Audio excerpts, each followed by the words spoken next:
Sementara itu, pemerintah resmi mengaplikasikan Peraturan Presiden Nomor 112 Tahun 2022 tentang percepatan pengembangan energi baru terbarukan untuk penyediaan tenaga listrik. Langkah ini akan diawali dengan melakukan pelarangan pembangunan pembangkit listrik tenaga uap yang baru.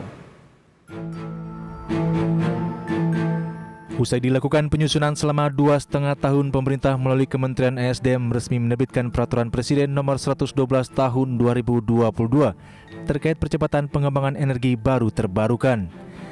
Direktorat Jenderal Energi Baru Terbarukan dan Konservasi Energi Kementerian ESDM Dadan Kusdiana menyebutkan adanya Perpres ini sebagai mendukung Indonesia dalam transisi energi nasional menuju net zero emission. Terlebih, aturan ini juga sebagai pedoman dalam pembangunan pembangkit energi baru terbarukan dan menghentikan pembangkit PLTU batu bara, sehingga pemerintah memastikan tidak akan bangun PLTU yang baru.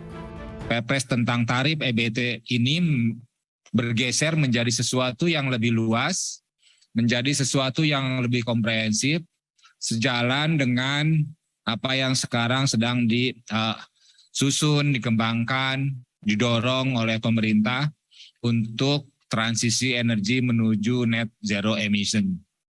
Jadi Perpres yang sekarang, meskipun namanya tetap akan kita sampaikan sebagai Perpres EBT, tapi di dalamnya memang ada pengaturan-pengaturan secara khusus, misalkan pengaturan terkait dengan bagaimana kita akan lebih memprioritaskan untuk pembangkit listrik yang berbasis energi terbarukan dan juga menghentikan pembangkit PLTU batubara.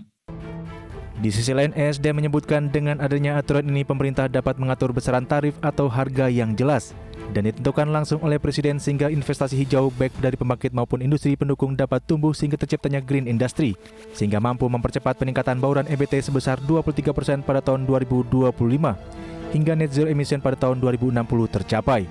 Dari Jakarta, Adi Firmansyah, IDX Channel.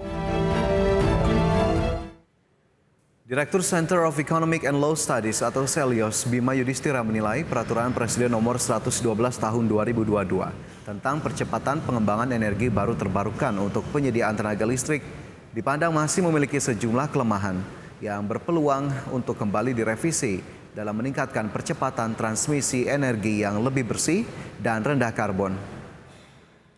Menurut Bima, pada sejumlah pasal masih memperbolehkan PLTU dibangun hingga 2050 di kawasan industri, sehingga mengindikasikan pemerintah tidak konsisten dalam menurunkan emisi karbon pada tahun 2060 mendatang. Sehingga diperlukan komitmen dari pemerintah untuk melakukan penghentian terhadap PLTU atau pembangkit fosil yang baru, baik di kawasan rumah tangga hingga industri. Terlebih, pemerintah terus menggaungkan ekosistem ramah lingkungan dengan pengembangan energi bersih di kawasan industri. Di dalam Perpres EBT 112 tahun 2022 masih membuka ruang terjadinya revisi terhadap beberapa pasal agar dia konsisten dengan tujuan awal, yaitu percepatan transmisi menuju energi yang lebih bersih atau energi yang kemudian rendah karbon.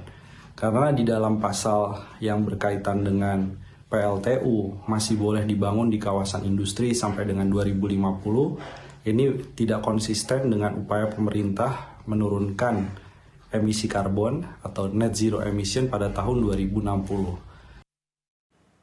Ya, tetaplah bersama kami pemirsa, sesaat lagi Newscreen akan segera kembali dengan informasi lainnya.